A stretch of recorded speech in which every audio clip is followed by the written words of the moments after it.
and welcome to another edition of Relatable. I am your host, Stephanie Michele. A special shout out to parents who are prepping and preparing their kids for back to school. I hope you had a great summer with your family. This edition of Relatable could easily be classified as the People in My Neighborhood edition. Today's guest is a police officer and a community leader. Across the country and through the news, we have all heard and seen coverage on police brutality. I'm not denying there are real and cruel examples of unjust behavior, but by some members of the police force. Controversy will always make the news, but you have to dig a little deeper to find the real stories of police officers who are trying to make a difference in their communities. Personally, I cringe when I hear people talking about such things as good cop and bad cop. I believe the context of behavior and community circumstance and situation is way more complex than those simplified labels suggest. As you listen to my guest today talk about his experiences, my hope is that we learn something together about how we can partner with police officers in our community to take action of understanding and support that make our communities fair, safe, and healthy. If you're watching via Facebook Live, please share your questions in the comments. Now, let's meet our guest, today's guest. Officer Deon Joseph has been a Los Angeles police officer for 22 years, 20 of those years working in the Central City East area, Skid Row, as a patrol, undercover, and training officer. He is also a court-qualified narcotics expert and subject matter expert on Skid Row crime and quality of life issues. Since 2005, he has been serving as a lead officer working on key programs such as Main Street Project, which utilizes a highly visible tactic called the sit-down technique, and Safer Cities Initiative. Both programs at the time decreased crime by up to 40%, and crime-related deaths in the area were reduced by 32%.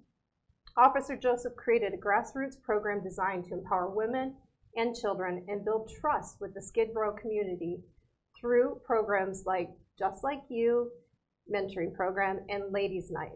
He educated and empowered hundreds of women by letting them know that no matter their social status, criminal background, or immigration status, that they had a fundamental right to report sexual assault and domestic violence to the police, and they would not be criminalized or departed for doing so. He created the Old Blue Mobile Substation Detail to extend community-based, highly visible policing beyond the senior lead officers to 7 dedicated police officers who engaged the community and provided outreach to them by passing out hygiene kits, drug and alcohol information and housing information while reducing crime in the most troubled portions of Skid Row. Working with programs like inside and outside Skid Row, he has provided emergency and transitional permanent housing to 150 homeless people who were ready for a change over 10 years. He was a catalyst for an injunction that barred 80 non-homeless drug dealers from the Skid Row area, as well as an operation that led to the arrest of 20 members of crime syndicate in Skid Row. He has also provided educational tours to Skid Row to thousands of people over the year to provide truth-based, non-political, boots-on-the-ground perspective of the challenges of homelessness and law enforcement in creating a safe, sane environment for people to be able to change their lives. In 2014, he also became the catalyst for proactive outreach to members of the community struggling with mental illness. Welcome. Thanks for having me. I appreciate it. I get kind of tingly reading that bio because that's a lot of good stuff, man. It's a lot. Thank you. Yep. God is good. yeah. It's just so nice to have you here. So I ask everybody that sits in that seat before we kind of get into our interview today, is like there anything that's just pulling your attention that you just want to say off top, like, hey, I just want to share this is on my mind? Oh, it's a whole lot of things on my mind Yeah. in light of what's going on today. But in reality, where I'm most concerned right now is how the mentally ill are falling through the cracks. Yeah. And I'd really love if we as a society could put down our politics, whether you're left or right, and stop trying to solve this thing through your political ideology and come down to Skid Row, walk with us. We don't have a dog in the fight. so we can show you the plight of the mentally ill and how they're struggling. They're thrown away, basically. You know, we know that in the 70s, the hospitals and things that were designed for them were closed down, and then there was a lawsuit that kept them from ever being built up again, which leaves a lot of people to their own devices when they're put into the streets and people sprinkle pills on them and say, yeah, you're free, enjoy your civil liberties. But as they arrive in places like Skid Row, they end up becoming traumatized, and their prescribed medication makes them feel down, and they don't want to take it, so they start selling that to make enough money to buy the hard stuff from the Crips and the Bloods, who are there to supply that to them, which exacerbates their conditions. We always say that being mentally ill is not a crime. It's not a crime to be bipolar. It's not a crime to be paranoid schizophrenic. But when those things meet methamphetamines, marijuana, when those things meet heroin and spice, it exacerbates their conditions to where even the best trained mental health clinician can't reach them, because there's a chemical buffer between them or us and the crisis at hand. So the way the system is set up right now, it's failing them. It's been failing them for years. We can't expect to solve or help anyone or believe that we can help anyone in 72 hours or less, because it's not even 72 hours anymore. When we do meet someone who's in crisis, who's a danger to themselves, danger to others, or gravely disabled, they're there at the hospital for only 4 to 6 hours, and then they sprinkle, and they're released back into the street, only to repeat the cycle. I'll give you one example of that that's heart-wrenching, and I can't say their names. We'll call this one lady Jane Doe 1, who she has been a victim of crime 1 year in Skid Row, if I remember correctly, 25 times. But she was also a named suspect in crime 30 times. More than likely responding to the trauma that she received, incurred on the street, and probably lashing out. That sounds to me like someone who needs help. I had a friend of mine, Jane Doe 2, who was walking down Main Street during the historic core, released far too early, and she grabbed the baby out of a stroller and started slamming the baby all over the place. Thank God the baby was fine. But the system didn't just fail that baby. The system didn't just fail the mother or the father that was there. The system failed Jenny as well. I don't look at those individuals and say, and get upset at them, because many of these individuals, it's not their fault. The system is failing them, and we're continuing this process of making law enforcement the tip of the spear as it relates to solving the problem. And I think I'll agree with every mental health professional out there that we shouldn't be the answer. The answer is putting programs in to help keep these folks on a longer period of time. And I don't like just putting out problems. I love trying to put out solutions based on what I've seen for 22 years or 20 years in Skid Row. Like I said, 72 hours or less is wrong. We should base that on how long it takes their medication to stabilize them. Because as we know, many of the medications that they take to actually stabilize them take 6 to 8 weeks. So not only are we dealing with that, but we're also dealing with individuals who are under the influence. They're struggling with addiction as well, the dual diagnosis. So the first few days, you need to detox them just so you can reach them. Then the mental health experts, who should be, and I believe are experts at this, developing a rapport to try to gain their trust, find out who their loved ones are during that time, so we can connect them to families and try to get conservatorships over them and help them that way, other than the current model, which is failing them, and in my personal opinion, is completely inhumane and forces me to look like the bad guy when I have to, rarely, but sometimes use force to detain them to get them help. It's not pretty. As I always tell people, police work is not pretty. If you want pretty, call the fire department. They're handsome guys. They rescue kids from trees. They put out fires. They get calendars. My wife's a fan. I'm not hitting on. We have a wonderful fire station, Station 9. I just ribbed great guys, wonderful human beings, wonderful heroes. But we have to deal with the fallout of the system failing and failing many people and marginalizing many people. That's my opinion. I want to stay on this for a little bit, because when I put out, hey guys, I get to sit with a police officer for an hour and I'm not in trouble, you know, so I'm going to take full advantage of this. I'm going to ask questions, whether they be tough or not. And, but this was the thing that most people cared about, especially people in my community, because I do live here, I work here, that there's, we see that there are more mental health issues or people struggling with these issues. And you know, we hear things like, there's hospital dumping going on, and we do know about that they can't be held for 72 hours or more. So we know, you know, and what I'm hearing and what you just shared, it's like, I don't know what the percentage is, but most of these people, or many of these people, they weren't criminals. They're not out trying to commit crimes, but they end up in situations because of their mental well-being. Absolutely, absolutely. I always tell people, and even with the mentally ill community, there's 4 kinds of people in downtown, 4 kinds of people in Skid Row. There's good people who, you know, they wouldn't hurt a fly. They take care of the business. They manage their illnesses. You know, they understand the laws. They volunteer. They do great things. You have good people who do bad things. These are your drug addicts who, when they're sober, you find out they're wonderful people. They have talent, they have education, they have faith, they have all these wonderful things when they're sober, and they have an environment that helps support that. But of course, because they're disenfranchised, when they're binging on crack cocaine, methamphetamines, or whatever, there's this Dr. Jekyll, Mr. Hyde effect where they will go around the corner and bust your head to the white meat to get what they need because they're sadly disenfranchised. Then you have the good person who, the bad person, for lack of a better term, with redemptive qualities. This is probably your ex-convict who, if you give him a proper environment, they make better decisions. We have a wonderful group called USEP, who I respect for all their work in Skid Row, where they created a 3-on-3 basketball leagues, Operation Facelifts, clean the streets better than the city did, and we supported them in doing that.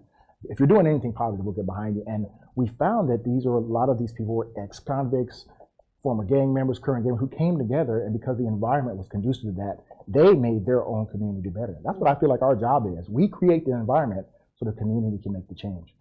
And then lastly, you have, you know, for lack of a better term, evil people who come by the hundreds to descend upon Skid Row and prey on the vices of the disenfranchised, just trying to get their lives better. Now, here's what makes Skid Row different than any other place in the United States of America. And that is because it's so concentrated and these folks are kind of forced in. It's like an asylum without walls where people are kind of forced in. This is what it looks like. The good person has to look the other way when they see violence or when they become a victim. Imagine being a victim of rape and you can't go to the police because you'll get called a snitch or you'll be 86 from the area, right? For the good person who does bad things, you're a drug addict. Of course, when they're on the bad side longer because the temptation is too great and they fail, they're going to be responsible for much of the property crimes and the violent crimes to get what they need. People ask, how do they get the money to buy drugs? Leave your laptop in your car and walk away from it and see. That's how they do it, okay? Or robbers, street robberies. For the bad person, if with redemptive qualities, once again, if the environment is hell on earth and they have a choice to make. If I can't beat them, I might as well join them because I'm only getting paid $221 a month to survive out here, which is ridiculous. And my probation or parole agent said I have to be here. And then for the last group, the evil folks, they pull all the strings and they make us look like the bad guys for trying to stop it by any legal means necessary. I don't care how innocuous you believe the law we're enforcing is, it's done for a reason, because if we don't stop the little things, the big things come forward and make things a living hell. You can't separate poor quality of life from even death in Skid Row. And if you guys ever go for a Skid Row tour with me, I can prove that beyond it. I'll show you something you can't deny, and if you can't deny it, you may need to seek some help. You may need to seek help yourself. But I try to show people things they can't deny so we can respond to this in truth and not in ideology, because ideologies contain bias, and you can never get to the heart of the matter when we continue to look at it politically. But we really need to find a way to change the mental health system so that we're not the tip of the spear, and more importantly, these individuals get help. And we have stories of people walking down the street, walking their dog, and getting punched, getting stabbed. That's happened to me, actually. It's sad. Yeah, it's sad. I've been assaulted 3 times since I moved downtown. And you know, and we have to understand, it's frustrating, but understand it's not the person's fault who hit you. Still call 911, let us do our job and get that person off the streets and get them connected some kind of way. But it's not their fault. The system has failed them. In fact, in my opinion, it's failed many of us. Yeah, I can see that. It's easy for me, even, you know, I have friends that are like, how can you feel this way? But it's easy for me to see, there's something wrong here. It's not, it doesn't help me to be upset with this person. It's an overall problem that needs to be solved. And it's not really on you guys either. It's like there's something else that needs to be in place. Absolutely. And just in what you just said, the holding longer would help, and having some programs where they can go to. And we want to be a part of the solution. It's not that I don't want to be part of the solution. We as law enforcement, the fire department, and first responders, we know who the most vulnerable are. And if you work with us, instead of having this mentality of, well, we read a study that if we work with the police, the community is not going to come forward. That's not true. You've heard all the things that I was able to do on this department, and that's because I and many other officers do have the trust of the community. Well, you've been there a long time too, so you're a member of that community. They're like family to me. Yeah, you know who's who, I would assume. Right. And they know you too. Right. There's a saying that familiarity builds trust, and I believe the sign of an outstanding officer, which we have many at Central Station, is not just patrolling the community, but somehow becoming a part of it. And in my heart, I feel like the people of Skid Row are my family. I pray for them nightly. I worry about them, and everything I do, no matter the optics, is done to try to help them in every single way possible. You're kind of playing the long game, right? Yeah. Sometimes you have to think about that, and not just like what this small situation Absolutely. is. Yeah. Absolutely. Yep. So we could talk about that forever, because like I said, we could just, everybody wants to know this. Like, we all want to know what we can do, I mean, for the most part, I feel like some of the situations I see, especially if I'm alone, I can't do much. It's a personal safety issue. Right. But it's got to change, and we know things are moving around, and people are getting kind of pushed out of different areas, and it's like it's a little more tense than it was 4 years ago when I moved down here. Yeah, and I love dispelling myths too. That's why I give Skid Row tours. That's why I talk to whoever, whether a politician, college students. I don't care. A lot of the things being said about because people are seeing the increase in homelessness in other parts is that we're pushing people out, and that's absolutely false. We have an increase. What's happening is we have a lot of people who are being sent here from other parts of the state, county. Is there still hospital dumping that's happening yes. from other states? I still see people walking around with hospital gowns, and I don't know if they're from other states, but I assume they're local. And when I talk to them, they don't know where they are and can't articulate what happened or how they even got here. So I believe it's still happening. It should be criminal. I mean, Well, here's the good thing you need to know is that it was our department that exposed that, and no one else. We exposed that, and the city attorney got right on top of it, and we started suing hospitals and putting them on what we like to call, and where I come from, putting them on blast for doing that, and that seemed to work really well. But I feel personally that it's on the rise because I'm seeing a lot of new faces who should be in some kind of hospice care who are out there right now. So it's concerning. So we're not pushing them out, but here's the reason why we're seeing an increase in other areas. Because when they do get that, what we call one-way therapy from whatever state, county, or wherever they're from, and they get here, because they were told that, hey, we're going to house everybody, they have more services here. They get here and they realize how dangerous Skid Row, because if you're a new face, Skid Row can be extremely dangerous for you. And when you get your... It's kind of like a vetting pretty much. Yeah. They're vetting you out. And if you set up a tent on a block that's controlled by one of many gangs here, you can get seriously harmed. So what they do is, as a result, they retract out to other areas. And I've been to other encampments in downtown LA and other parts of the city. I said, hey, why don't you come to Skid Row? There's a C3 program. There's some great people here who can try to get you connected. And one lady, I'll never forget this, stood up and pulled her shirt down and showed me a scar that ran from here to here. And she says, I'll never go to Skid Row. And several people that were with her echoed the same sentiment. It's crazy. It's off the chain, Joseph. We are never going down there again. So I always told people, Skid Row is the epicenter of it all. If you don't allow us to do our job and fix the quality of life and lower the crime rate in Skid Row, and just let us do our jobs, everybody else will suffer. And I said that about 8 years ago. And everything I've said came to pass. And I want to be wrong.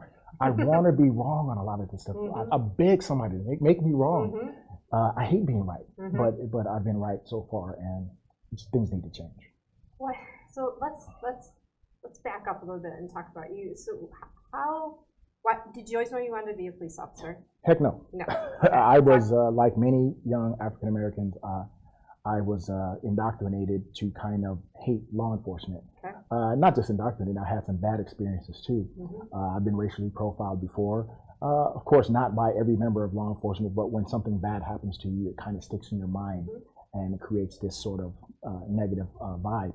But when I came up, my favorite rap group were Public Enemy, NWA, yes, F the Police was in my tape deck, KRS-One, and then I joined the activist group in my school, and it went from talking about our history to police brutality and all these things, and it kind of made me feel like there was this boogeyman waiting to get me. So I didn't like cops very much, but then what happened was, long story short, I was out of work for 3 months. I met a wonderful woman, my current wife, and my view of manhood is I'm supposed to take care and make sure I provide for her, and I couldn't do that. So at the urging of my uncle and a friend, says, hey, just put your name in many hats, even try the police department. And the only agency that called me was the LAPD. I was like, oh no, really? My friends stopped talking to me. It was crazy. And one day I went from being the homie to now you're an Uncle Tom, house Negro, and all these other things, and that hurt me. Yeah. But I ended up joining the police force. I ended up seeing the other side, and I ended up doing some incredible things, and I discovered that about 90% of what was said was not true. I know they didn't teach me to hate black people in the academy. They didn't teach me to lie. They didn't teach me anything. Matter of fact, we had more human relations training than how to keep our heads from being blown off, as I remember. Like, I know more Spanish than how to go through a building search, you know. You know, then I get out there and actually start touching people and working with officers from all walks of life, white officers, black officers, gay officers, you know, from all walks of life. And for the vast majority of them are doing an incredible job, and they're decent human beings. So, that's what made me fall in love with the job. And then I came to Skid Row, which shocked me. Did you ask to be transferred, or did you, Yeah, it's a funny story.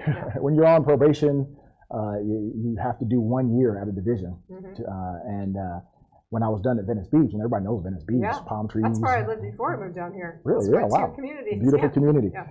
Venice Beach, palm trees, great eating spots. And then I had to put my wish list in because I was going to be dealed out. So I picked Central, which is here. I picked Southwest, and if I remember correctly, Newton. And just because I had the compressed work schedule. And when I told my training officer that Central was one of my choices, he goes, what did you do? And he pulls the car over, and he was like, oh, let me tell you, they got crackheads. You know, everybody has a needle in their pocket. They're going to get stuck. They have hepatitis, HIV, AIDS, tuberculosis, and cops are fat and lazy. And I was like, oh my God, I was a germaphobe and I love to eat. There's no place to eat. So I prayed. I was like, don't send me there. Don't send me there. But when I got the transfer, I ended up there. And when I got here, of course, everything he said was true. The one thing that wasn't true was that the cops were fat and lazy. It wasn't that. They just weren't supported by the justice system that tells them to go out there and fight crime and make a difference. But they were not fat and lazy. But I saw the most heartbreaking thing was, I think about 80% of the people I saw looked like me. I saw one of my high school classmates down here, and I said, what the heck happened? And why are these people here? Well, obviously, the 1980s devastated the inner city communities. They always say when America catches the cold, African Americans catch the flu. So that's why we see a high concentration of African Americans who have been thrown away. They were already disenfranchised in their communities before, but then once they smoke crack, unlike their counterparts in other places, they hit rock bottom faster and end up down here. And I just didn't want to leave. You know, I fell in love with the place, and I always just wanted to give them justice, because that's not what was happening for them. And the whole mentality was, it's just Skid Row. A guy gets stabbed, his intestines are hanging out, and then you get the reject because he's homeless and because he has a drug history. That doesn't sound fair to me.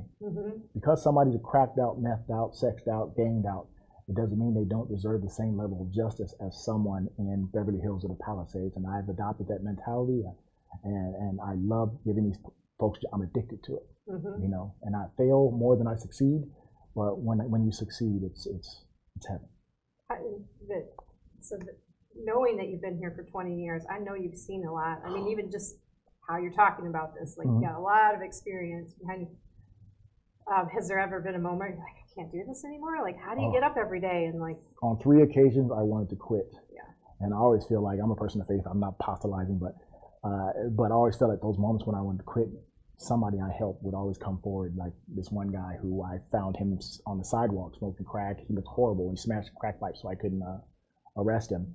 And I just counseled him. And 2 years later, he comes up to me and says, "Man, I didn't even recognize him. He's dressed real nice," and he puts his hand in my hand and he shows me that he's been clean and sober for 2 years. Or even now, when I walk down the streets and people who stereotypically are supposed to hate me, when even they give me respect, that lets me know that what I'm doing is valuable and important, and that's why I can't leave. Every success story, whether they are few and far between, it's enough to motivate me to want to help the next person rise up above and get out of here.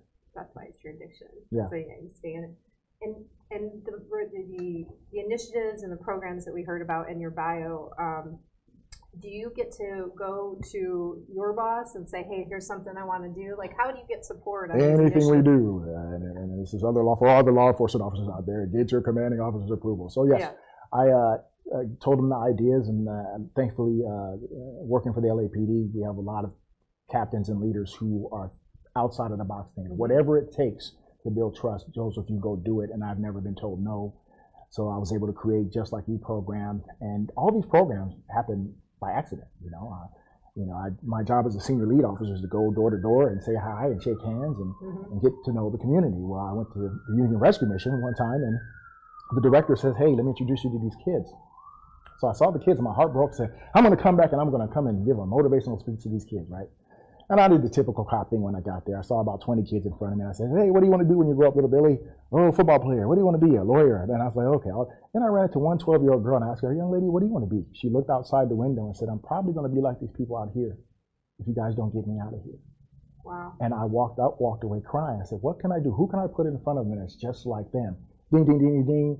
The Just Like You program was born. Yeah. And I was bringing in people whose lives mirrored theirs. Yeah. Now, I didn't want people with a silver spoon in their mouth. Nothing wrong with having a silver spoon in your mouth.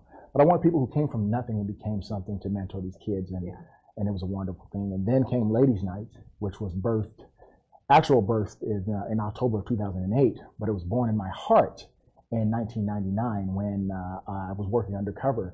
And a woman was savagely raped. And first I was trying to arrest her, but then when she turned around, she's bleeding. I knew what happened to her. I identified myself and said, "Let me help you." And in a not so nice way, she told me to go pound sand. And I never forgot that. So in 2008, there was a serial taxi cab rapist doing horrible things. Skid Row is a very misogynistic, male-dominated place, so I had a lot of women who were telling me they were being grabbed and groped and they didn't know what to do. So I created Ladies Night and to let them know that I don't care if you're about your race, I don't care about your documented status, I don't care if you have parole, probation, if you have warrants, we will not criminalize you for coming forward. And to my surprise, because of the trust building that my captains and bosses allowed me to do, 175 women came to the first Ladies Night. Wow. Throughout the night. We taught them self-defense. I had the wonderful Jan Perry there. My twin brother was there. We were teaching them self-defense. Yeah, the twin. Yeah. There's two of us. Oh, there's two of you. Fun fact. He's just in better shape and better looking. Those ladies came away empowered. And the most beautiful thing about that night was 3 victims of the taxi cab rapists were in the audience that night. And they got to hear from our mouths, not from a John telling them you're going to get in trouble, not from somebody, a gang member telling them don't snitch or you're going to arrest you for warrants. They heard from us that you can come forward, and we were able to later catch the taxi cab rapists, and they testified and put him away for the rest of his life. God bless those brave women, and I'm just thankful that I was allowed to engage in programs like that. Yeah. What's coming up and everything.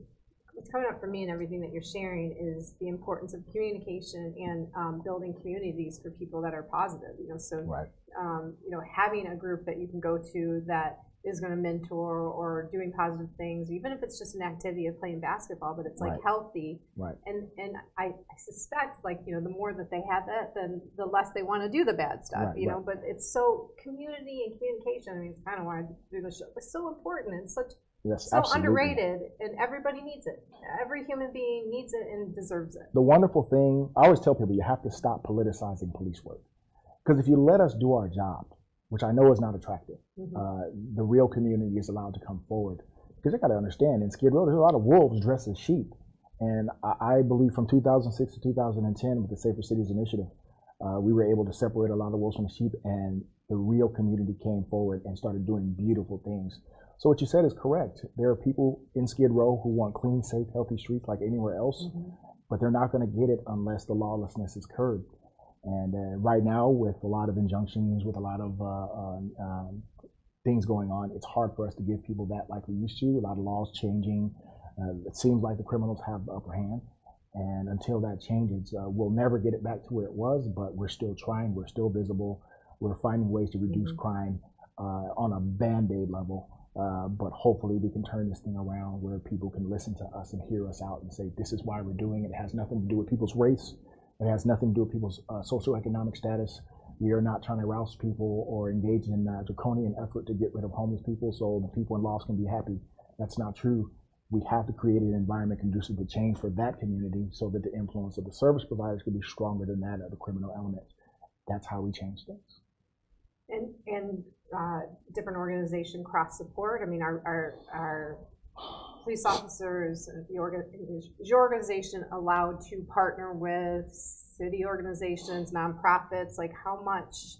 Well, the great thing about my division is we have a great captain, Captain Rayna, and he's been really adamant about making sure that once again we work together with service providers to go out, because once again we know where the most vulnerable are. So I thank him for building that bridge and knocking down some of those initial walls. Because let me give you an example of what it looks like when we're not involved. In 2014, through an article I wrote that I'm glad I didn't get in trouble for, it was kind of the catalyst for a new proactive stance on trying to help the mentally ill. And when they first started, they had a lot of great services, LASA, and they went out in droves, the Department of Human Services, people from all over. And the first day they went out, they only got 2 people signed up for services. And when I heard that, I said, no, I'm not doing this political thing. Myself and 2 other dedicated police officers, because I'm not the only one, went out there and joined them, and 16 people were signed up for services the next day because we knew where they were. And it's been that way ever since. I'm telling you that I've had caseworkers. One caseworker called me from my house. I was on the day off and says, hey, Joseph, I got this 86-year-old lady you've been telling me about. She's peeing on herself. She's covered in scabies. She will not go with me. She says she won't go unless you come. I left and drove 20 miles on my day off to tell her, baby, I love you. Go with these gentlemen. And she did. It's because we are, as contrary to what's being told, and we are establishing those relationships and are helping people. One more, I love telling stories. I'm just we like to hear them. That's fine. There's another wonderful officer that was part of our old blue detail, and after that one, that original version of Operation Health Assurance kind of went by the wayside, and now C3, which is here, C3 was working with an individual that didn't want the services. She just didn't trust him. And then when that officer showed up, she looked at her and she said, officer, can I trust him? And she collapsed in the officer's arms, and the officer said, yes, you can. And she went with the C3 program and got signed up. So these are the things that I think if the general public got to hear, it would create a sense of balance. Like I said, I'm all for police accountability and holding police officers accountable, but don't just look for the bad, because if you focus only on the bad, you're going to miss out on a whole lot of good. If you're focused on the bad, you'll see only the bad. Yeah, that's it. That's it. But, I've seen cops do wonderful things down here, and I just wish that aspect of it was told. Yeah, well, that's kind of why I wanted to have you on. Thank you. I do too. We see more of the bad stuff. I mean, we know it happens. We know that in other parts of the country, I think it's probably worse because the demographics is not as diverse as ours is in Los Angeles. So there's extremes in how people are treating people based on race and gender. But I know there's better work being done down here. What I always tell people is you got to understand that law enforcement officers are a microcosm of society.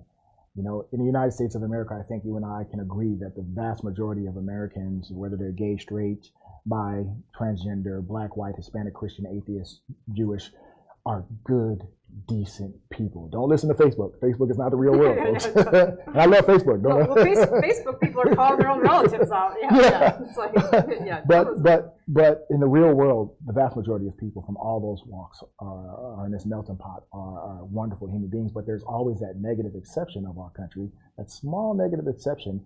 They're the ones that get the 6 o'clock news. They're the ones whose videos of them assaulting somebody is shared 6,000 times on social media.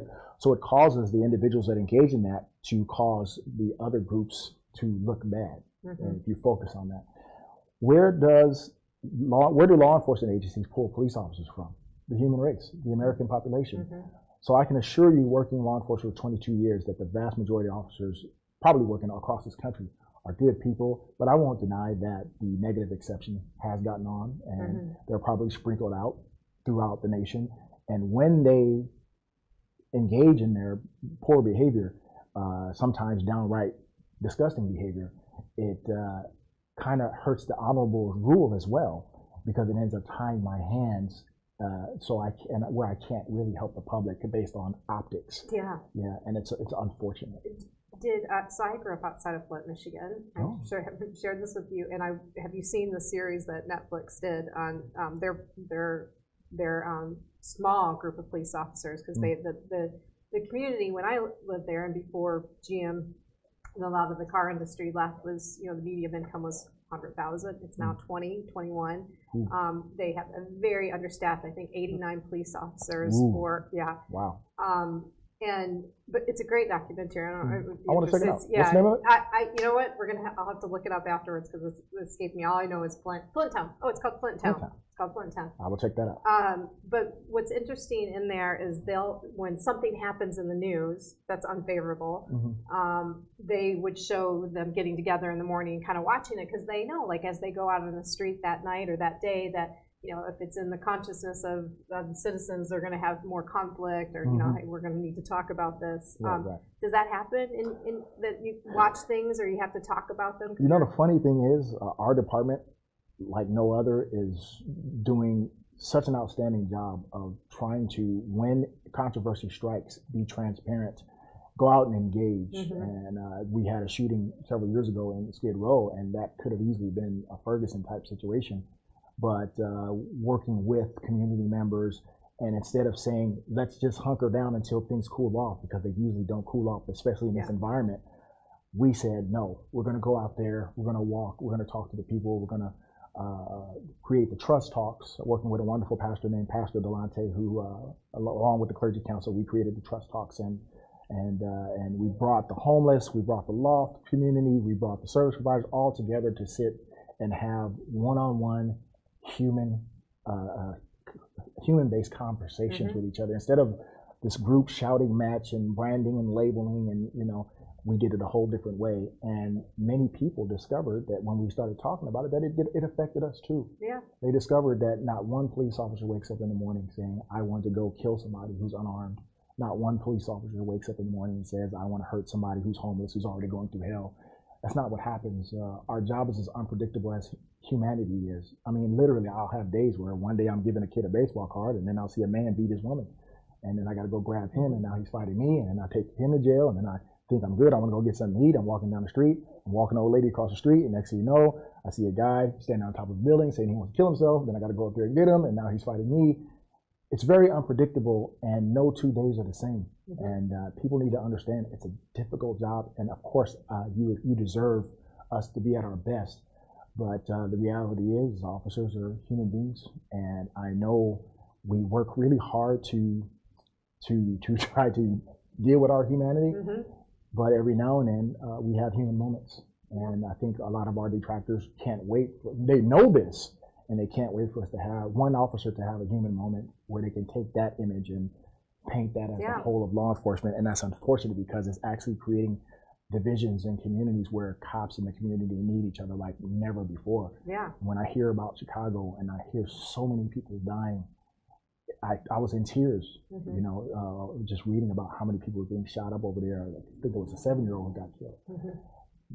The cops in the community need each other, and you know, and we recognize that. And when controversy strikes, I think we're good about not hiding and running. We go forward and we meet, and I think that offsets a lot of things. There's three questions that came up in everything that you just shared. Are there any mentoring programs for police officers, peer level, across the country that you can participate in? So, like, there's things that you guys are doing well here in Los Angeles. Like, is there programs or anybody developing where you can sit down with your brothers in Chicago and go, hey, you know, here's some things that we've tried?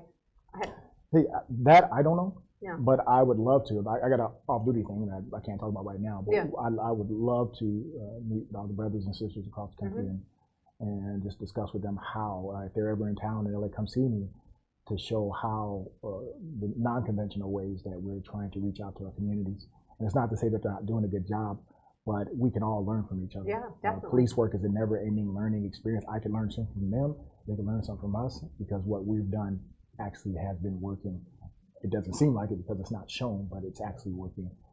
And do you have a police officers get to see therapists? Like, if you get, you know, when you have these tough moments, like, there's a lot of resources that are available to police officers when they do go through it, because once again, we're human.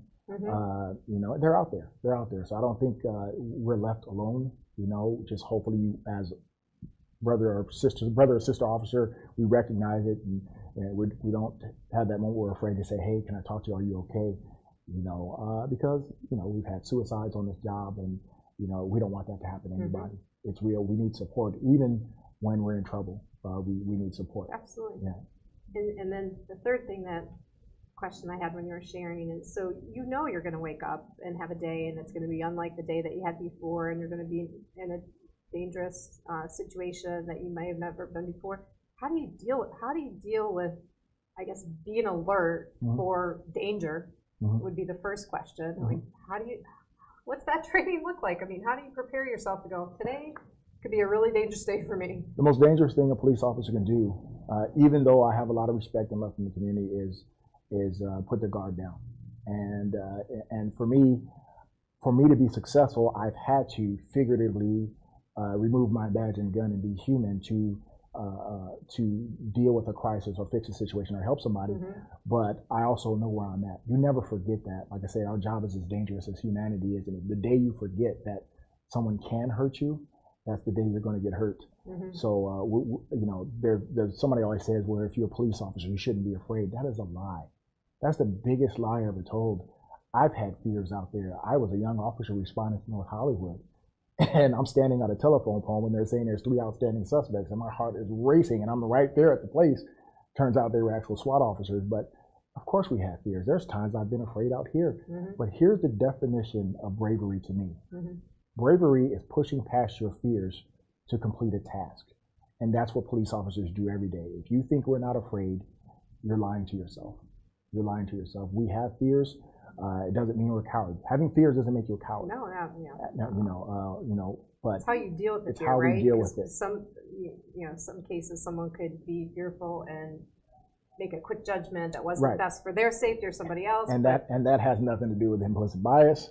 That has nothing to do with racism. That has everything to do with fear. And I'm not saying those things don't exist. I'm not saying that. I'm just saying the times that I reacted, like I'll never forget. There was a 6'8", 350-pound, mentally ill Muay Thai fighter who was terrorizing people in Skid Row. Wow. And when I got to the scene, I'm seeing about 12, 15 officers surrounding this guy. And I'm thinking, all right, there's another day in Skid Row. And I walk up and I see this guy and I'm like, holy crap. And I was terrified, as most of us were, but we're not going to back away. We have to protect the community. So before they called it this de-escalation, we called it verbalization. And we were able to diffuse that situation with a bottle of water and a bran muffin. Whatever works. Whatever works. Fear makes you think. Because fighting this guy would have got one of us killed, or probably would have forced our hand in using deadly force, which is something we don't want to do because he wanted to kill somebody. But you know, fear makes you think. Fear makes you react. You know, sometimes in a way that you didn't want to, but hindsight is 20/20. But we got to deal with what we're dealing with now, and I can't judge somebody because life is not a training scenario in the police academy. Training is great. We never have enough training. Look, a target at the academy is not shooting back at you. So I'm sorry, in the street if someone is shooting at you. People are not hiding behind it. Children or other people are in the way of that. Targets don't have plans. Their job is to stay there while I practice. And the predictable targets are. They're predictable. But in the street, you know, somebody standing 10 feet away from you with a knife in their hand. You know, I know there's people out there who watch TV and watch movies and things we can shoot knives out of people's hands. But all they have to do is take 2 steps and then reach out and they're stabbing you in the heart. And depending on how fast they're coming and how fast the gap is closing, you know, your humanity is going to take over and fear is going to kick in. And you have experiences too. You're probably running in your head like, oh, I've been in a similar situation. This didn't work. I'm going to try something Absolutely. different. I want to apologize to every police officer that I ever MF'd when I was a young man because I'm like, how could you do that? How could you do that? And then I'm in that same situation going, where's that cop so I can apologize to him? You know, so it's tough. It's tough. Is there anything just in the media that you want to, like, that just frustrates you when you see, even in entertainment, that when you see the depiction of a police officer, you're like, you know, I wish they would stop doing that? Well, 2 things is, one, they either try to show us as superhuman who shouldn't be able to make mistakes, and that's not true, or super flawed. And entertainment and social media, they're trend driven. And right now the trend we have to realize is cops are the bad guys. And unfortunately, to get more clicks, more likes, more ratings, more sponsors, you have to focus on the bad guys and the negative exception of law enforcement. And unfortunately, that paints us all with a broad brush, and now I'm getting cursed out for something that happened in Arizona, or I'm getting spat on for something that happened in New York. You know, it's unfortunate because the media drives that sometimes, social media and entertainment. I wish a lot of these entertainers would actually spend a week in our shoes. If you spend 1 week in our shoes, it would change your life. And we've had many people do that. They were bold enough to say, okay, I'm going to put down my optics and I'm going to go out. And it's kind of changed their perspective. If more people would do that, join the Citizens Academy, wherever you are, join the Citizens Academy and get to know what we do, what we go through. And you'll be surprised at how honest we are. We don't agree with a lot of things that we've seen across this nation. But others we understand because we understand the law, we understand human nature, we understand fear.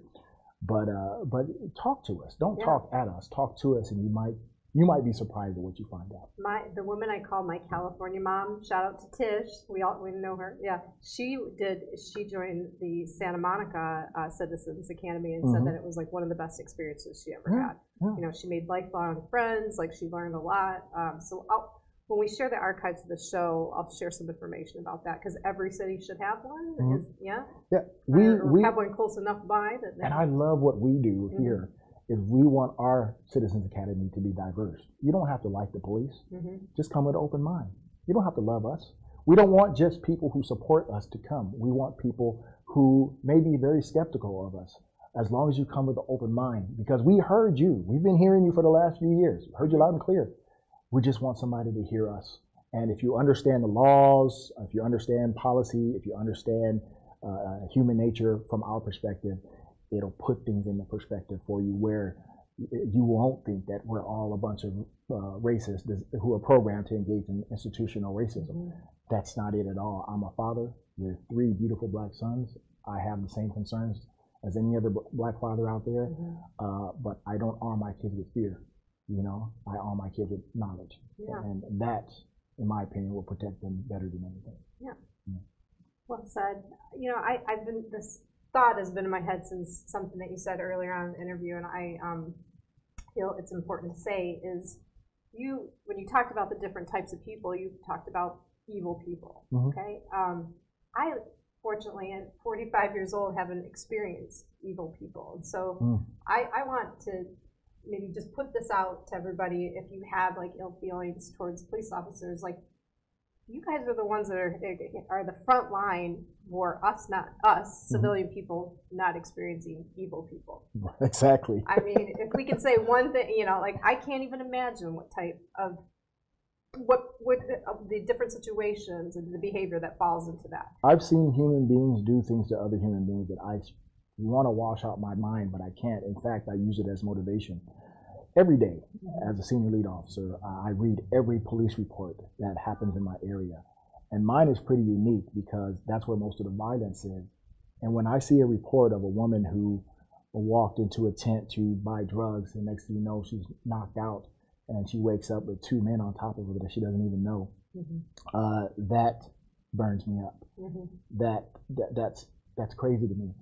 Or when I see a elderly person who just got their Social Security check or something they need to survive, and some gang member from South LA, Watts, Compton, Long Beach, Inglewood, wherever, comes down and hits that person in the head and takes their money, everything they need to survive. People don't understand that there are people in this world that are like that, that will prey on the elderly, prey on the addicted. And they know those checks come at a certain time, right? At the beginning of the month, or so are there people that know that? And everybody knows that. Everybody knows that, and it's really sad. The saddest thing, well, there's a whole lot of sad stories, but there's this elderly man, a World War II veteran. This is a man who sacrificed for his country, and he had to go to a drug dealer and beg her for his money, and she had his EBT card. And she was like, well, you owe me $900, but you still have $11 left. How would you want your $11? In crack or in cash? Oh, and because he was going through addiction, he says, I'll take the crack. And next thing you know, he's out for the rest of the month. And now he probably loses his housing, ends up on the street. So that to me is the epitome of evil, you know, and I just want to be a part, or I just want to be supported in trying to break that, so people could have a chance at enjoying better quality of life. Because when you think of your favorite celebrity, where do they go to get clean, right? Betty Ford, Malibu, passes this, they're doing yoga, horses Posh running places, around. yeah. And you better not find a drug dealer there, all hell's going to break loose. Unfortunately, our loved ones here have to get better in the middle of Dante's Inferno, and we all have to work together to give them a better environment. That should never stop. You know, you don't want to enhance the poor quality of life. You want to enhance efforts to improve it, so that, because once you improve quality of life, everything else goes down. We prove that. Well, and it's also like letting people see and that there's hope that they can have that, because I suspect there's some people that get to a point where it's like, nope, all people are evil. I'm never going to get better. I'm an addict, like, because they don't have anybody around them that's modeling good behavior, healthy behavior, hope, just modeling hope. Yes, you know? They need to see love from a place that they don't expect it. My mom once told me, because my mom worked with the homeless, she worked with foster parents who were who society would deem as the worst of worst. She says, Deon, if you only focus on the worst of a person, you will never ever see what's beautiful about them. And that's what I discovered working Skid Row. Of course, after being terrified for the first few months, but after actually standing and finding heroes like a woman named Mimi, who was a stone cold heroin and crack addict. Long story short, we developed a relationship, and she would joke with me. She would pray. She told me about her 2 kids that she always wanted to get back to, but she couldn't get off heroin. And I'm thinking, there's no hope for this lady. Even though I would talk to her, I counsel her, I said, in my mind, there's no hope. And one day on the east side of Skid Row, there was a kidnapping in progress. And my partner and I were parked literally right next to the tent where the guy was in there being kidnapped. But with 30 or 40 people around, we got on our PA and said, hey, did anybody say kidnapping? But everybody was scared because there were gang members around. So we drove off, and this so-called heroin addict is jumping up and down, calling my name. And I drive back, and she says, that tent you were parked next to, go get that, man. I hate this stuff, Joseph. I hate it. And I backed up, and Mimi wasn't just a crack addict. Mimi wasn't just a heroin addict. She was a hero. And when she was murdered, that stuck in my mind. I didn't think about the times that I saw her laying in the gutter with a needle in her arms. I thought about the time she saved a man's life. So that also motivates me to want to bring that out to people. I have purposely trained myself to try to see the good, even in what society believes is the worst. We do that with our family members. I mean, you know, we all got a crazy uncle that's done some bad things, got a little too intoxicated and at dinner, and we still love them. So I think what you're saying is a good reminder of, like, even if you see a person in a bad situation or you have an altercation, and we actually talk about this, our neighbors, a lot, that because we see the same people with mental health issues. We sometimes can have a totally coherent conversation with them, and other times it's, you know, they're on something, and you know, and it's a totally different story. So but we talk about them with, like, you know, compassion, because like we've seen it all, and it's not just that one situation that, you know, that was kind of bad, but it's the whole picture. It's the whole human. I love it when people think that because I go after gang members who are preying on the community, that I hate gang members. That's not true. I'm not trained to hate anybody. I'm born and bred to love everybody. If you're committing a crime, I'm going to do what I have to do to try to get you out of the community. But if a gang member needs my help, if someone's violating them, if someone's hurting them, if they need housing, I will go out of my way to help them. It's not my job to judge people. It's my job to serve. And that's how I view the world. So don't take it personal. If I arrest you, don't commit crime. You know, but if you need my help, I'll help you. And if we all, no matter what field you're in, have kind of adopted that mentality, I think things will be better. It's not being soft. I'm not soft on crime at all. But I recognize that when there's a window to help somebody and guide them to a different direction, you take it and you take that chance. You at least let them have a human experience. Absolutely, absolutely. And it changes them. And the funny thing is, it actually changes them over time as well. You know, many people who I helped over the years said they hated cops too, just like I hated them. But it's because of me or because of many other officers that they've contacted who were just human beings to them. It kind of helped change their perception, and they understand we have a job to do. But yeah. All right. Well, we're almost to the end of our time together. I know it goes fast. So there's a couple of things that we get to do. Is there anything else that you just want to say to kind of, you know, is it just a parting thought on all of this that it's important for people to know? It's like something maybe that you're working on now, or that's really... Well, right now, Ladies Night is still going on. It's so important that women make up 40% of the Skid Row population, but 2/3 of them have been victims of sexual assaults twice in Skid Row. what I'm begging for, and this is like, you're the first to hear this, is a lot of these groups and advocacy groups, human trafficking groups, women's groups, I would love if you all would just get together and come maybe 2 or 3 Saturdays out of the month and reach out to these women who are in these tents, because what's happening to them is unspeakable, and many of them can't report it. Many of them don't remember it even happening to them, or they're scared. So since we're in this wonderful era where the focus is on helping women, I would love to see us not just focus on celebrities and people in business or in politics, but let's come down and reach out to our sisters in Skid Row as well, and let's get them the heck out of here, because as soon as they get a touchdown, there's just, Skid Row is a misogynistic, male-dominated society, and there are predators out there just waiting for that new face. They give them some crack, give them some heroin, or lace them up with something, and next thing you know, they're just in a tent and they're stuck. So that's the biggest message that's on my heart. And we have Ladies Night coming up pretty soon in September, October. So if you, I want to do that for. After the show, I'll make sure to get information on that so we can share links. Absolutely. And let everybody know how they can participate in that. Absolutely. Thank you. All right. Okay. Well, a couple things. So I always ask the guests, because this was definitely a really heavy conversation. So I usually ask an off-topic question just to lighten the mood a little bit. Are you okay with that? Sure. All sure. right. I never know what kind of question we're going to get. Stretch out here, get but ready. I know there's more to you than this, you know, and we want to get to know you. So okay, I like that. Truth or dare. Let's go. Is it better to stay married for the kids? Ooh, that's a good question. Yeah. The answer is, I would say no. Yeah. But in my opinion, this is how my marriage works. It's faith, our marriage, and then our kids. Because I feel like if we have a healthy, happy relationship, if two whole individuals loving each other, that's going to help enhance the kid's life. Now, if somebody's abusing the kids, if someone's mistreating the kids, obviously that switches to use your faith, get those kids out of there, and protect your children. But no, if it's a toxic relationship that's causing more damage, I don't think that's a good idea. I tend to agree with that. And I am a product of divorce. I think kids need it to see an example of loving people. I mean, a loving relationship. It's hard enough, you know, but they need to see that. And if they don't have it with their parents, then I don't think got to break the cycle. You got to break the cycle. Actually, I agree. What restaurant has the worst food? We've never got that question. Gosh. How about what kind of food do you not like? Rather than call out a brand, like, what food do you not like? I'm not a big Mexican food guy, but recently I have discovered this one restaurant that I just fell in love with. I forgot the name of it, but I've never been a fan of Mexican food, but my partners took me to one recently, and I'm just now in love with There's one on this block called Sonora Town that you got to go check out. I'll check it out now. I'm slowly developing a tongue for Mexican food. Yes. I think you'll like it. It's really good.